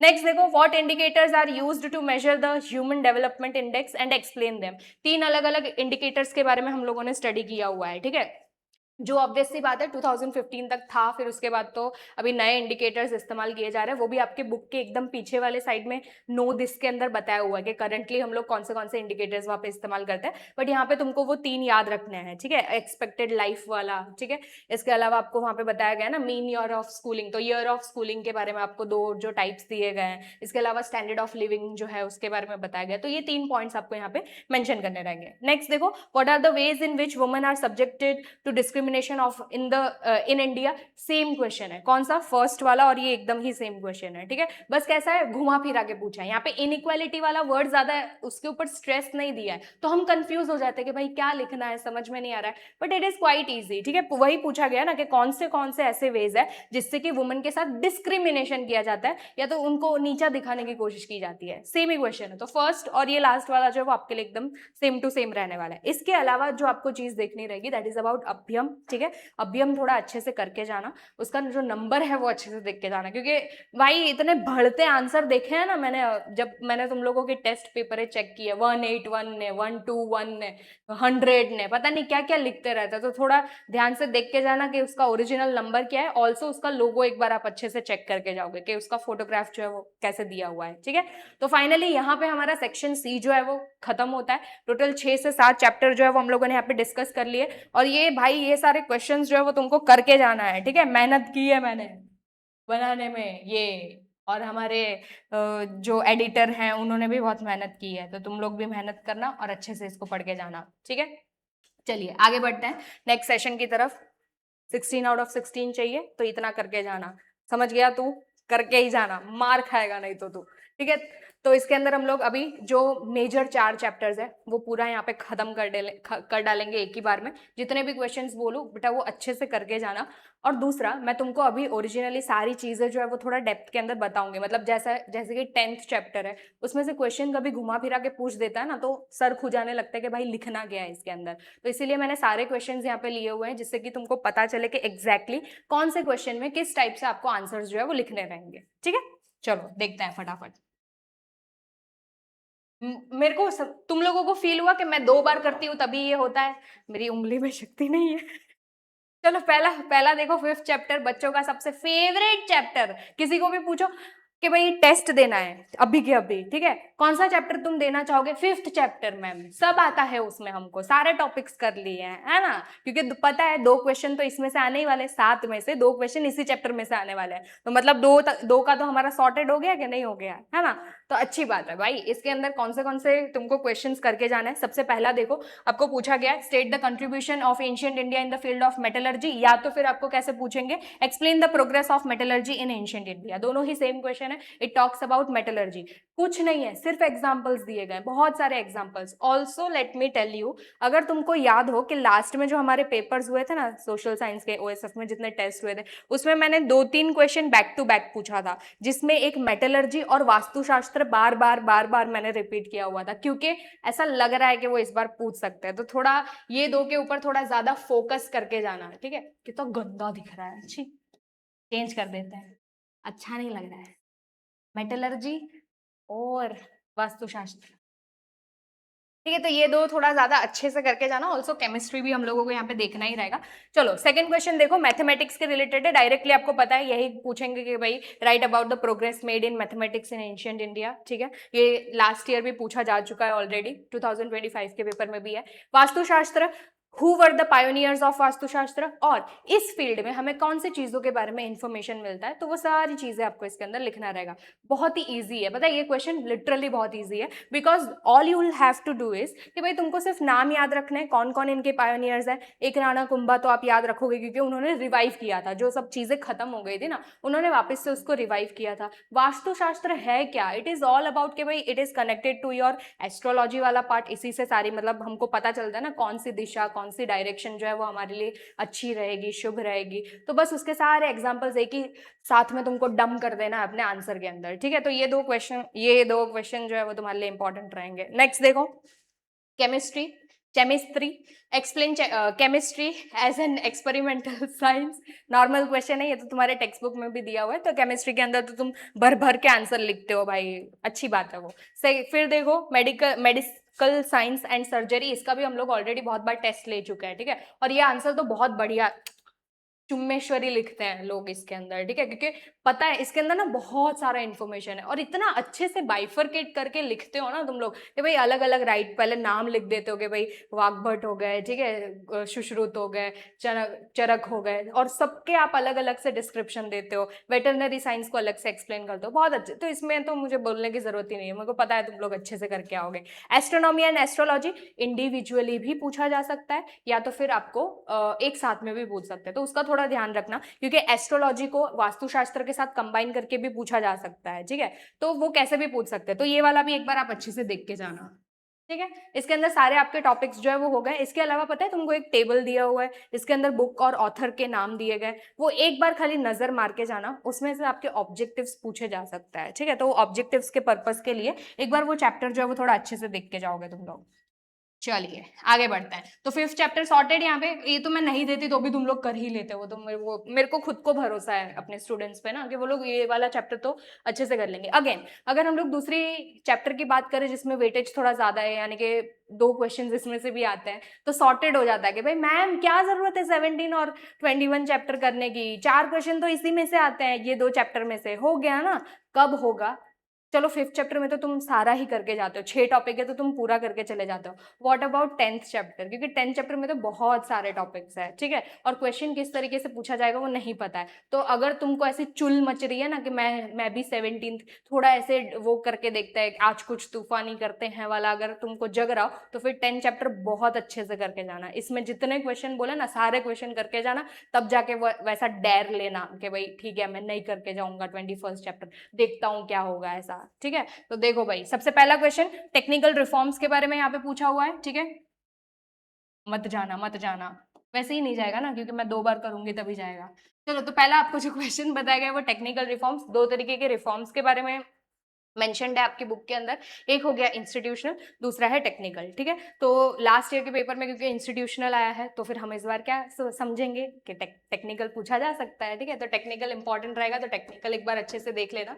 सेकंड देखो इकोनॉमिक कंट्रीब्यूशन, ठीक है, ये वाला टॉपिक कौन सा है आपका, आपके इंडियन इकोनॉमी वाला एक टॉपिक है कि नहीं, ग्रीन रिवॉल्यूशन के जस्ट बाद आपको टॉपिक दिया गया है, ठीक है, Indian agriculture in Indian economy, तो बस उसी को आपको एक्सप्लेन कर देना है, 4 से 5 इंपॉर्टेंट पॉइंट्स है और फिर उसी को आपको एक्सप्लेन करके बताया हुआ है कि हिस्ट्री में हम लोगों का कंट्रीब्यूशन कितना रहता था और आज के टाइम में हमारा कंट्रीब्यूशन कितना है, ठीक है, और इसके अंदर क्या कोई चेंजेस करने की जरूरत है जिससे कि हमारा इकोनॉमिकल डेवलपमेंट थोड़ा ज्यादा हो सके, तो यस उसके बारे में थोड़ी बहुत स्ट्रैटेजीज भी आपको आंसर के अंदर मेंशन कर देनी है, ठीक है, जो आपकी टेक्स्ट बुक के अंदर बताया हुआ है, तो ये भी थोड़ा अच्छे से आप देख लोगे, ठीक है। Describe the contribution of agriculture in the economy of India, that's it. Second institutional reforms, क्योंकि इंपॉर्टेंट दोनों ही हैं, ठीक है, बट हम अज्यूम कर रहे हैं कि ये क्योंकि अभी पूछा गया है तो हम लोग इसके साथ थोड़ा इसके ऊपर थोड़ा ज्यादा भार देने की कोशिश जो है वो करना है तुम लोगों को।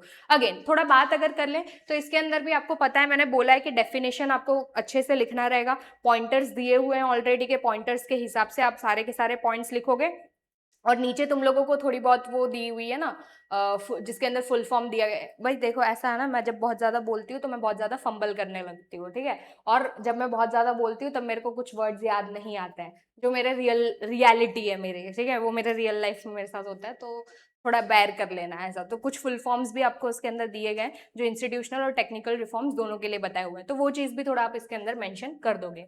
नेक्स्ट क्वेश्चन देखो, फोर्थ जो क्वेश्चन है ग्रीन रिवॉल्यूशन, अभी बताया, तो बहुत ईजी टॉपिक है, ठीक है, 5 to 6 पॉइंट्स आपको दिए गए हैं, कब शुरू हुआ था, डेफिनेशन, ऑब्जेक्टिव, किसके लिए किया गया था, सक्सेसफुल था या नहीं, और कौन सी चीजें इसके अंदर इंक्लूड होती है, बस 5 पॉइंट मेंशन करोगे, आराम से तुम लोगों को यहाँ पे 4 मार्क जो है वो मिल जाने वाले हैं, ठीक है। तो 1960s से शुरू हुआ था, कौन से मेथड्स हम इसके अंदर इस्तेमाल करते थे, क्यों ग्रीन रिवॉल्यूशन लाया गया था, कैसे व्हीट और पैडी का हम लोगों ने प्रोडक्शन इंक्रीज किया था, वो सब चीजें इसके अंदर आपको मेंशन करनी रहेंगी। नेक्स्ट देखो types of agriculture and farm, भाई इसके अंदर मैंने 50 या 100वीं बार ये मैं बोल रही होंगी, स्टिल बच्चे गड़बड़ इसके अंदर बहुत ज्यादा करता है, ठीक है, ध्यान से सुनो और ध्यान से देखो क्या बताया गया है। यहाँ पे क्या पूछा है, what are the types of agriculture, only agriculture अगर आपको पूछा जाए तो आप टाइप्स ऑफ फार्मिंग के बारे में लिखोगे, ठीक है, फार्मिंग के बारे में लिखोगे, कौन से फार्मिंग आपको पता है ना, 6 टाइप्स दिए हुए हैं आपको, ड्राई, वेट, ठीक है, दिया है कि नहीं दिया है, तो वो 6 टाइप्स आप यहाँ पे लिखोगे। अगर टाइप्स ऑफ एग्रीकल्चर या फिर टाइप्स ऑफ फार्मिंग पूछा है तो आप 6 टाइप लिखोगे। अगर फार्मिंग के आगे एक शब्द और जुड़ा हुआ है, कौन सा, मेथड, ठीक है, अगर यहाँ पे मेथड्स ऑफ फार्मिंग या तो फिर फार्मिंग मेथड पूछा है तो इसके अंदर आप लोग 3 टाइप लिखोगे। समझ में आया भाई? मैं बाइफरकेट करके बता के मैं थक चुकी हूँ, बट फिर भी तुम लोग एग्जाम्स में ये मिस्टेक करते हो। सब सही लिखा होता है, ठीक है, लिटरली सब कुछ सही होता है, बट स्टिल मुझे इतना बड़ा चौकड़ा देना पड़ता है क्योंकि वो रेलेवेंट ही नहीं है। आपको क्वेश्चन में पूछा कुछ और गया और आप लिखते कुछ और हो। समझ में आ रहा है? तो अगर आपको टाइप्स ऑफ फार्मिंग या तो फिर टाइप्स ऑफ एग्रीकल्चर पूछे तो 6 टाइप्स मेंशन करोगे, और अगर आपको फार्मिंग मेथड्स या फिर मेथड्स ऑफ एग्रीकल्चर या तो फिर एग्रीकल्चर मेथड्स पूछा जाएगा तो फिर मतलब इन शॉर्ट एक वर्ड अगर ज्यादा है तो तुम 3 कम ही लिखोगे। समझ में आई? भाई पता चला ना तेरे को? बेटा इसमें तो तेरी गलती नहीं होनी चाहिए। हाँ नहीं तो। वैसे एग्जाम्स कैसे जा रहे हैं भाई तुम लोगों के? भाई तुम लोग भी बताना कि तुम लोगों के एग्जाम्स कैसे जा रहे हैं कमेंट्स में, ठीक है, कौन से एग्जाम में कितने मार्क्स तुम लोग एस्टिमेट कर रहे हो वो भी देख लेना। चलो नेक्स्ट क्वेश्चन की तरफ बढ़ते हैं। व्हीट क्रॉप के ऊपर आपको क्वेश्चन पूछा जा सकता है, तो हमको पता है व्हीट बॉल ऑफ इंडिया किसको बोलते हैं। क्लाइमेटिक कंडीशंस आप इसके अंदर मेंशन करोगे, कितना टेम्परेचर चाहिए, कितना रेनफॉल चाहिए, ठीक है, ह्यूमिडिटी इसके अंदर कितनी होनी चाहिए, कौन से टाइप का सॉइल इस्तेमाल करना है, या तो फिर अगर आपको और कौन से एरियाज के अंदर हम व्हीट को ग्रो करते हैं, बस वो सारी चीजों को लिख के आंसर को तुम्हें नॉर्मली रैप अप कर देना है, ठीक है। फिर सेकंड वही सेम जो है वो राइस के लिए, क्योंकि ये दोनों ना थोड़े इंपॉर्टेंट टॉपिक हो जाते हैं, व्हीट और राइस जो है, ठीक है, तो दोनों ही। और हाँ, पिक्चर बेस्ड 10th चैप्टर के अंदर भी जितने भी आपको क्वेश्चंस पिक्चर्स दिए गए हैं ना, वो पिक्चर्स थोड़ा अच्छे से देख के जाना। जैसे कि यहाँ पे ये राइस जो है ना वो आइडियली यहाँ पे बाजू में आता है, बट इन लोगों का थोड़ा बन नहीं रहा था, सेटिंग नहीं बैठ रहा था हमारा, तो इन लोगों को तोड़ दिया हम लोगों। बाकी ये ऐसे संलग्न पिक्चर के अंदर आएगा, ठीक है। तो यही देख के, ये इंसान जो है वो उगा रहा है, वही देख के तुमको आइडिया लग जाना चाहिए कि यहाँ पे राइस के बारे में बात की गई है। तो बहुत बार ऐसा होगा कि वो डायरेक्टली आपको राइस या फिर पैडी का नाम मेंशन नहीं करेगा, सिर्फ और सिर्फ आपको फोटोग्राफ दे देंगे और उस फोटोग्राफ से आपको डिकोड करना रहेगा। इसीलिए बोल रही हूँ फोटोग्राफ अच्छे से देख के और प्रिपेयर करके जाना है, ठीक है। तो वही है ना, major food grain of India is shown in the picture, identify it. सबसे पहले तो आइडेंटिफाई करना है, तो पहले वो लाइन लिखोगे ना कि जो भी हमको ये पिक्चर दिया गया, this picture is of paddy या तो फिर राइस, ठीक है। फिर आंसर लिखोगे गिव इन्फॉर्मेशन में, फिर उसके बाद आंसर लिखना है कि भाई टेम्परेचर इतना, रेनफॉल इतना, यहाँ पे इतना चाहिए रहता है, ठीक है, वो सब चीजें उसके बाद में आपको मेंशन करना रहेगा। क्योंकि वापस बता रही हूँ, वेटेज, क्वेश्चन 2 पूछे हैं एक ही लाइन में, तो दोनों का कुछ ना कुछ वेटेज होता है, तो उसके हिसाब से ही आपको आंसर जो है वो लिखना रहेगा। नेक्स्ट देखो, इमेज शोन बिलो, ठीक है, ऑयल सीड का है। अब ये कौन सा है, हालांकि ये फोटोग्राफ में से तो इसको देख के हमको पता चल ही जाता है कि यहाँ पे ग्राउंड नट के बारे में बात की गई, तो ये भी पूरा सेम फोटो जो है वो उठाया हुआ है आपके टेक्स्ट बुक में से, तो ग्राउंड नट के ऊपर जो है वो भी आपको करके जाना है। ऑल्सो आपको डायरेक्ट ऑयल सीड के ऊपर भी क्वेश्चन पूछा जा सकता है, ठीक है। तो ऑयल सीड्स के अंदर आप 3-4 नाम अच्छे से याद करके जाना। ग्राउंड नट हो गया, ठीक है, कॉटन, कपास जो है वो यूटिलाइज किया जाता है, सेसमे हो गया, तो ऐसे थोड़े बहुत नाम जो है वो आप इसके अंदर देख के जाओगे।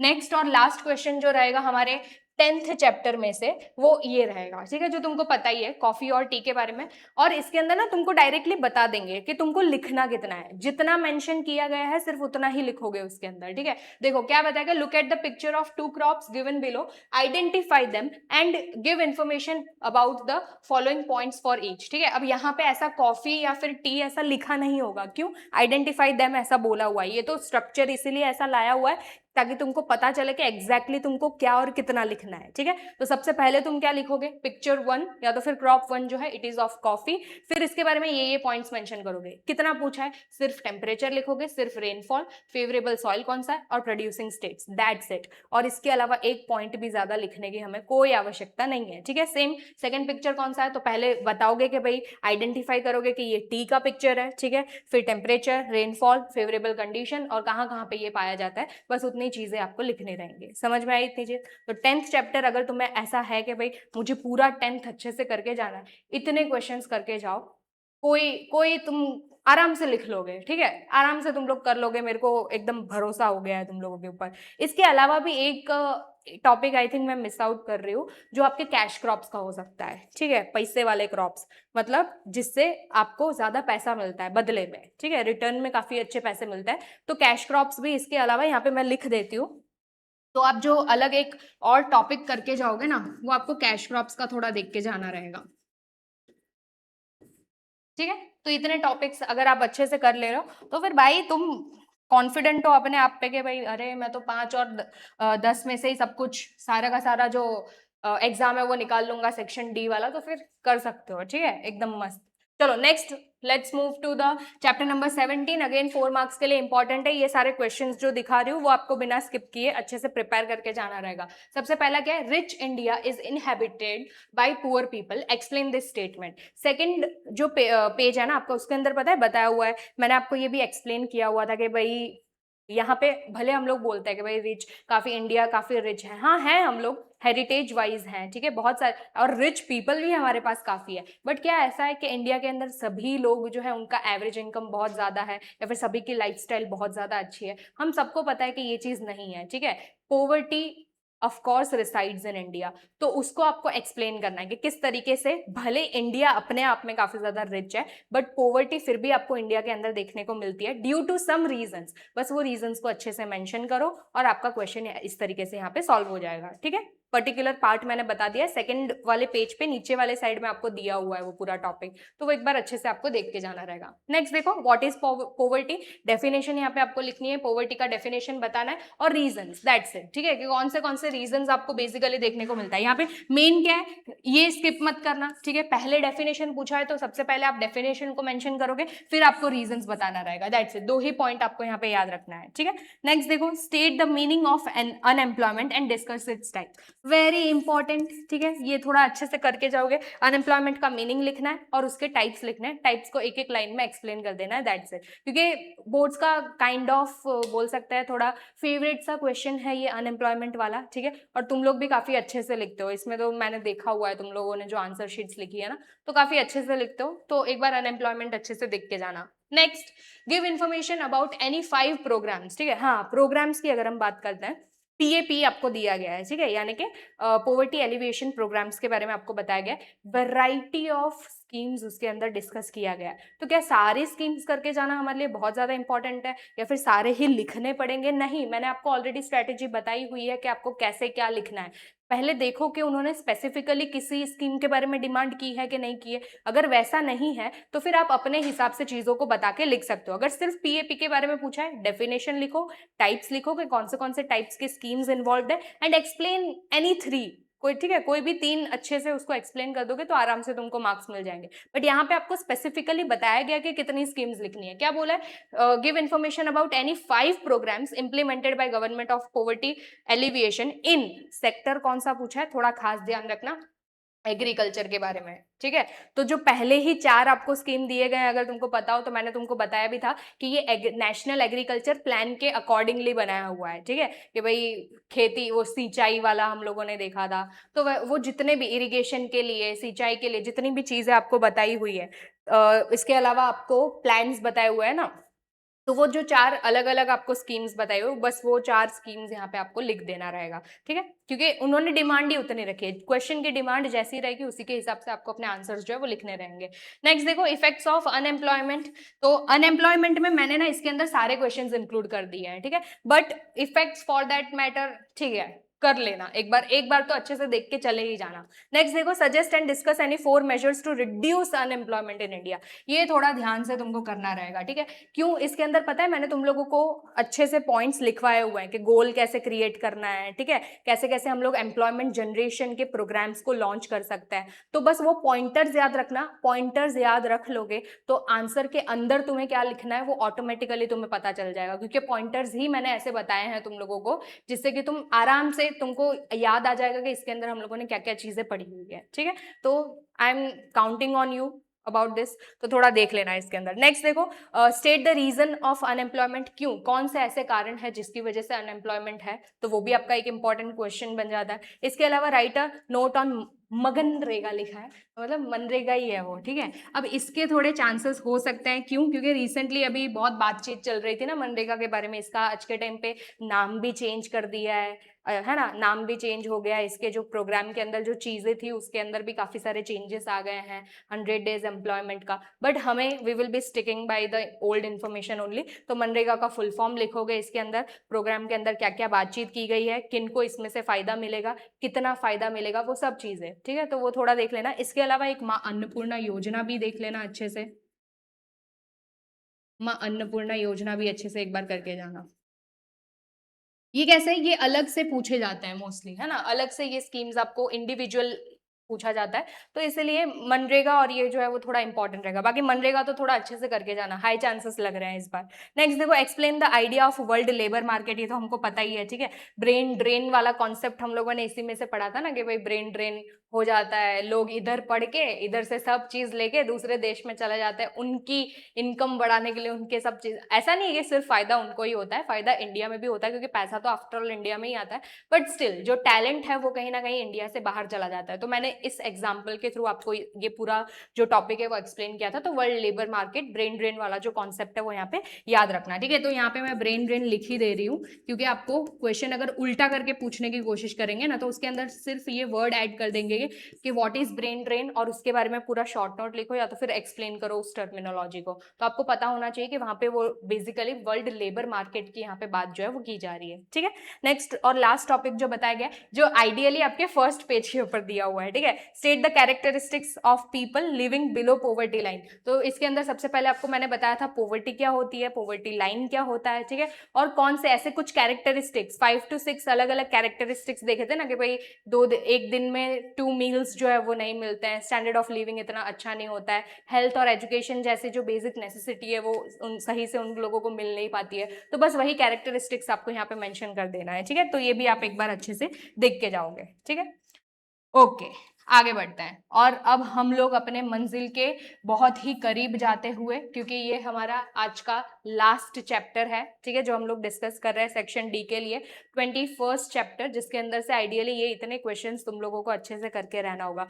मोस्टली ऐसा है कि भाई 21 चैप्टर जो है वो स्किप करते हो तुम लोग। आई विल सजेस्ट कि अगर तुम ऐसा सोच के गए हो ना कि भाई हम सिर्फ इतने ही चैप्टर करके जाएंगे, और तुम्हारा टारगेट ऐसा है कि तुम्हें हाई स्कोर करना है, ठीक है, तो आई विल सजेस्ट कि सारे चैप्टर्स देख के जाओ, बट थोड़ा स्ट्रेटेजिकली, ठीक है, क्योंकि हम लोगों को सिर्फ स्टडी हार्ड से नहीं जाना है, थोड़ा स्टडी स्मार्टली भी हम लोगों को करना पड़ेगा। तो ऐसे टॉपिक्स चुनो जो तुमको लग रहा है बहुत ज्यादा इंपॉर्टेंट है, वो तुम नहीं करोगे, इसीलिए मैं यहाँ पे आई हूँ, ठीक है। मैंने ऑलरेडी तुमको यहाँ पे बता दिया कि कौन से क्वेश्चन जो है वो तुम्हारे इंपॉर्टेंट रहेंगे। तो ये यहाँ पे मैंने जितने भी टॉपिक्स बताए ना, प्लीज वो अच्छे से करके जाना, ठीक है। तो 21st चैप्टर तुम्हारा यहीं से बन जाएगा, और इसके अलावा एक्स्ट्रा कुछ करने नहीं करोगे तो फिर भी चल जाएगा तुम लोगों के लिए। सबसे पहला क्वेश्चन देखो, why is it necessary to have general knowledge about the law. पहला ही क्वेश्चन कि हमें लॉ के बारे में जानना क्यों जरूरी है, ठीक है। फर्स्ट पेज के ऊपर पहला ही टॉपिक आपको बताया हुआ है। तो हम लोगों ने बातचीत की थी ना कि भाई आप कितने भी पढ़े लिखे क्यों ना हो, अगर तुम्हें लॉ के बारे में नॉलेज होगा ही नहीं, तो कल को कोई भी तुम्हारे साथ एक्सप्लॉयटेशन करके चला जाएगा, कल को कोई भी तुम्हें कुछ भी बोल सकता है या फिर तुम्हारे साथ कर सकता है। सो बेसिक सी चीज है ना कि भाई लॉ के बारे में सही तरीके से नॉलेज होना बहुत ज्यादा जरूरी होता है, ठीक है। फिर इसी के साथ साथ में हम लोगों ने फंडामेंटल राइट्स और अलग अलग लॉस के बारे में डिस्कस किया हुआ था, ठीक है। तो ये एक बार आप अच्छे से यहाँ पे देख लोगे। नेक्स्ट देखो, state the rights of children mentioned in the constitution of India. तो इसके अंदर हम लोगों ने देखा था अलग अलग राइट्स के बारे में, जो चाइल्ड राइट्स है, ठीक है, क्या बोलते हैं उनको हम लोग, चाइल्ड राइट्स बोलते हैं, कि भाई उनका भी हक बनता है कि चाइल्ड की बात करें, एक तो चाइल्ड हो गए, ठीक है, इसके अलावा जो आपके ओल्ड पीपल होते हैं काफी ज्यादा वल्नरेबल होता है। वल्नरेबल मतलब इनको कोई भी बहुत जल्दी अपने बाटली में उतार सकता है, इनका कोई भी गलत इस्तेमाल इजीली किया जा सकता है, ऐसा होता है। तो वो वल्नरेबल ग्रुप्स है, तो उन दोनों के बारे में चीजें जो है वो थोड़ा तुमको अच्छे से देखना पड़ेगा। तो कौन से राइट्स उनके लिए हैं कि भाई एजुकेशन पेरेंट्स को देना पड़ेगा, एक सही एनवायरनमेंट देना पड़ेगा उनको, कभी हेल्थ फैसिलिटी जो है वो देना वो पेरेंट्स का काम होता है, कभी उनके साथ एक्सप्लॉयटेशन हो गया हो, ठीक है, तो उससे कैसे उनको बाहर निकाला जा सकता है। ऐसा नहीं है कि सिर्फ पेरेंट्स की जिम्मेदारी है, आसपास में अगर आप लोग रहते हो तो समाज की भी कुछ जिम्मेदारी होती है, ताकि वो बच्चे जो है वो सही तरीके से डेवलप कर सके, ठीक है। क्योंकि मैं हमेशा ऐसा ही बोलती हूँ कि भाई आगे हम लोग तो चलो अभी बूढ़े हो जाएंगे, मर जाएंगे, फिर उसके बाद जो देश की रिस्पॉन्सिबिलिटी है वो उनके कंधों पे आने वाला है। तो it is very much important कि उनका डेवलपमेंट थोड़ा ज्यादा अच्छे तरीके से होना चाहिए, ठीक है। दैट्स वाई यहाँ पे चाइल्ड के राइट्स जो है वो हमारे कॉन्स्टिट्यूशन के अंदर बताए हुए हैं। नेक्स्ट देखो, what is the national food security act 2013, और इसके अलावा explain it's objectives and provisions. तो ये तीनों के तीन ही आपको बता दिया है। पहले आपको बताना है, इंट्रोडक्शन लिखना है, ठीक है, कि भाई ये एक्ट का मतलब क्या है, आपको एक प्रॉपर डेफिनेशन ऑलरेडी दिया हुआ है। फिर एम भी बताया हुआ है, तो यहाँ पे आप ऑब्जेक्टिव्स के बारे में लिख लोगे, और इसके अलावा कौन से प्रोविजंस। तो हम लोगों ने जो ऑलरेडी पढ़ा हुआ है ना कुछ स्कीम्स के बारे में, हमारे प्रीवियस चैप्टर्स के अंदर, वही सारे स्कीम्स यहाँ पे रिपीट होने वाले हैं। तो बहुत ईजी है तुम्हारे लिए याद रखना, ठीक है। पॉवर्टी के अंदर ऑलरेडी हम लोगों ने सारे स्कीम्स यहाँ पे डिस्कस कर लिए, बस उसी स्कीम्स को तुम्हें यहाँ पे घुमा फिरा के थोड़े अच्छे तरीके से लिख देना है। नेक्स्ट देखो करप्शन। करप्शन जो है वो आपको पूछा जा सकता है, तो देख लेना। Corruption is a global problem और इसके एडवर्स इफेक्ट्स कौन से हैं, इकोनॉमी के ऊपर एज वेल एज सोसाइटी के ऊपर, दोनों चीजें जो है वो आपको यहाँ पे एक्सप्लेन करना रहेगा। नेक्स्ट देखो what are the causes of child labour in India. कहीं ना कहीं कनेक्टेड पॉइंट है, चाइल्ड लेबर जो है वो एक्सप्लॉयटेशन से ही आपका कनेक्ट हो जाता है, चाइल्ड एक्सप्लॉयटेशन से, तो उससे बचने के लिए ही ये सारे राइट्स जो है वो आपको दिए हुए हैं। नेक्स्ट देखो write about corruption as an anti social activity. Again corruption वाला पॉइंट जो है वो इसी के साथ कवर हो जाएगा। बेसिकली क्वेश्चन के मैंने सिर्फ यहाँ पे टाइप्स बताए हुए हैं। इन शॉर्ट मैं तुमको यहाँ से इतना ही बताना चाह रही हूँ कि ये सारे टॉपिक्स तुम अच्छे से एक बार देख के जाओगे, ठीक है। नेक्स्ट देखो mention the specific facilities for the disabled students, ठीक है। ये थोड़ा अच्छे से तुम्हें देख के जाना है। डिसेबल्ड स्टूडेंट्स के लिए स्पेसिफिकली बहुत सारी अलग अलग फैसिलिटीज आई है। गुजरात भी अलग अलग फैसिलिटीज देता है और ओवरऑल इंडिया के अंदर भी काफी सारे अलग अलग स्कीम्स को लॉन्च किया गया है, ठीक है। तो वो उसमें से कोई भी 5 to 6 स्कीम्स इंक्लूडिंग उसके बाद में आप गुजरात के बारे में थोड़ी बहुत चीजें लिख दोगे तो हो जाएगा, आपका आंसर जो है वो नॉर्मली यहाँ पे बन जाएगा। आज का लास्ट क्वेश्चन जो है that is explain the objective of right to information. Very important, ठीक है, क्योंकि इसको हम लोगों ने बहुत लंबे टाइम तक डिस्कस किया था जब हमारे क्लास चल रहे थे कि राइट टू इंफॉर्मेशन क्यों इंपॉर्टेंट है। फिर इसके हम लोगों ने ड्रॉबैक्स भी देखे थे ना, क्योंकि तुम सारे इंफॉर्मेशन अगर गवर्नमेंट से मांगने जाओगे कि भाई हमें ये भी दो ये भी दो, तो वो सारे इंफॉर्मेशन तुम्हें नहीं देने वाला है, ठीक है। तो कुछ ऐसी चीजें हैं जिसका इंफॉर्मेशन कोई भी इंसान नहीं मांग सकता है, ठीक है, वो सिक्योरिटी पर्पस के लिए होता है इसीलिए। तो कौन सी ऐसी चीजें हैं जिसके लिए हम इंफॉर्मेशन गैदर कर सकते हैं, किसके लिए नहीं कर सकते। तो राइट टू इंफॉर्मेशन एक्ट जो है वो तुम्हारे लिए थोड़ा ज्यादा इंपॉर्टेंट रहेगा, ठीक है। तो मोटा मोटा इतने चैप्टर्स आपके लिए इंपॉर्टेंट है, चैप्टर्स नहीं, इतने टॉपिक्स जो है वो तुम्हारे इंपॉर्टेंट रहेंगे पर्टिकुलर इस चैप्टर में से। आई होप अब एटलीस्ट 21st चैप्टर तुम डायरेक्टली पूरी तरीके से स्किप तो नहीं करोगे, ठीक है। तो यहाँ पे हमारा आज का वैसे जो नॉर्मल सेशन है सी और डी के लिए वो खत्म होता है, बट मैंने तुमको पहले ही बोला था कि एक एक्स्ट्रा क्वेश्चन मैं लेके आई हूँ जिससे तुमको पता चले कि क्वेश्चन कैसे पूछा जाता है 3 मार्क्स के लिए, क्योंकि अभी का ऐसा चल रहा है ना कि भाई एक पिक्चर बेस्ड क्वेश्चन तो आने ही वाला है, तो वो कुछ इस तरीके से तुमको पोर्ट्रे किया जाएगा, ठीक है। मैंने 3 पिक्चर्स यहाँ पे लगा दिए हैं जो पूछे जा सकते हैं आपको। एक तो कुतुब मीनार का है, ठीक है, नीचे फिर यहाँ पे स्तूपा का फोटो दिख रहा है, सांची स्तूपा के बारे में बताया हुआ है, और यहाँ पे फिर ये कोणार्क, ठीक है। कोणार्क तो तुम आराम से सिर्फ ये व्हील देखोगे ना तो तुमको पता चल जाना चाहिए कि यहाँ पे कोणार्क सन टेम्पल की बात की गई है। अब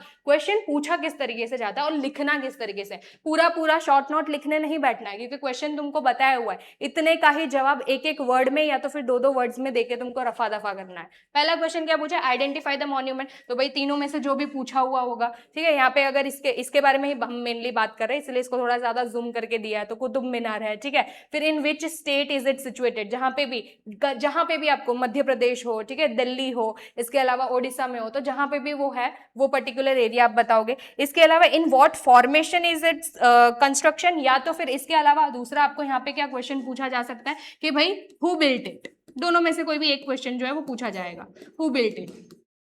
तो दोनों में से जो भी, जैसे कि कंस्ट्रक्शन जो है वो इसके अंदर आ जाएगा कि भाई चैरियट टेम्पल स्टाइल के अंदर इसको बनाया गया है, ठीक है। स्तूपा के लिए आपको ऐसा पूछा जा सकता है कि to which religion this particular क्या बोलते हैं आर्किटेक्चर बिलोंग्स टू, ठीक है। ये जो पर्टिकुलर मॉन्यूमेंट है वो कौन से रिलीजियन को बिलोंग कर रहा है, तो स्तूपा है तो कौन से रिलीजियन से बिलोंग करेगा, बुद्धिस्ट। तो बस वो एक लाइन में खत्म कर देना है, समझ में आया। तो इतने ही टाइप्स है, अब इससे ज्यादा कोई भी टाइप के अंदर वो आपको नहीं पूछने वाले हैं क्वेश्चन। तो इसके अलावा एक बृहदरेश्वर टेम्पल देख के जाना, ठीक है। सोमनाथ टेम्पल का भी आपको फोटोग्राफ दिया हुआ है, तो वो फोटोग्राफ वाले सारे क्वेश्चंस देख के जाओगे, यानी कि 3rd चैप्टर में से आप सारे फोटोग्राफ्स करके जाओगे। 4th में आपको सिर्फ नालंदा के बारे में दिया हुआ है, तो वो एक फोटोग्राफ देख के जाना। 6th चैप्टर वेरी इंपॉर्टेंट क्योंकि उसके अंदर बहुत सारे फोटोज आपको दिए हुए हैं, ठीक है। अगेन फिर हम लोग जो कंज्यूमर एक्सप्लॉयटेशन वाला जो चैप्टर है आपका जो 18th चैप्टर है उसके बारे में बात करें तो उसके अंदर मैंने ऑलरेडी बताया बहुत सारे लोगो आपको दिए हुए हैं, तो वो सारे लोगो जो है हॉलमार्क जो है वो आपको अच्छे से करके जाना है, क्योंकि उसमें से भी आपके क्वेश्चन जो है वो बन सकते हैं। 7th चैप्टर में बताया तुमको एक फोटोग्राफ दिया हुआ है एकदम एंड में, यूनिटी इन डाइवर्सिटी वाला, ऐसे गोल गोल लोग नहीं बने, ऐसे सब थोड़ा उनका फेस देखना, सब गोल मटोल, मुंह भी गोल, पेट भी गोल, सिर्फ नीचे 2 टांगे उनके दिख रहे हैं ऐसा। तो वो फोटो भी थोड़ा देख के जाना, ऐसे हाथ से उनको जोड़ा हुआ है। तो यूनिटी इन डाइवर्सिटी भी आपको पूछा जा सकता है ऑब्जेक्टिव्स पर्पज से, ठीक है। तो ये इतने डायग्राम्स जो है वो थोड़ा आप अच्छे से, डायग्राम्स बोल रहे हो, पिक्चर्स जो है वो आपको यहाँ पे अच्छे से देख के जाना रहेगा, ठीक है। तो आज का हमारा ये सेशन जो है वो यहीं पे खत्म होता है। आप लोगों की डिमांड पे हम लोग आए थे वापिस सेक्शन सी और डी को लेके, तो यहाँ पे ये चीज खत्म होती है। अब मैं होप कर रही हूँ कि क्योंकि आप लोगों ने वीडियो मांगा था तो वीडियो आया है, तो तुम अच्छे से वीडियो को देखोगे, सारे क्वेश्चंस को अच्छे से करोगे यहाँ से, और बहुत अच्छा तुम्हारा एग्जाम जो है वो जाने वाला है, ठीक है। लास्ट एग्जाम है, थोड़ी मेहनत ज्यादा कर लेना, आलसपना मत दिखाना, अच्छे से पढ़ लेना और अच्छे से मार्क्स स्कोर कर लेना, ठीक है। Thank you so much for watching. और आगे के वीडियोस भी यहाँ कहाँ पे सब लगा दिए जाएंगे जो कनेक्टेड होंगे मैपिंग के या फिर सेक्शन बी के, तो सारे यहाँ से ही आप लोग देख लेना, ठीक है। मिलते हैं, बाय।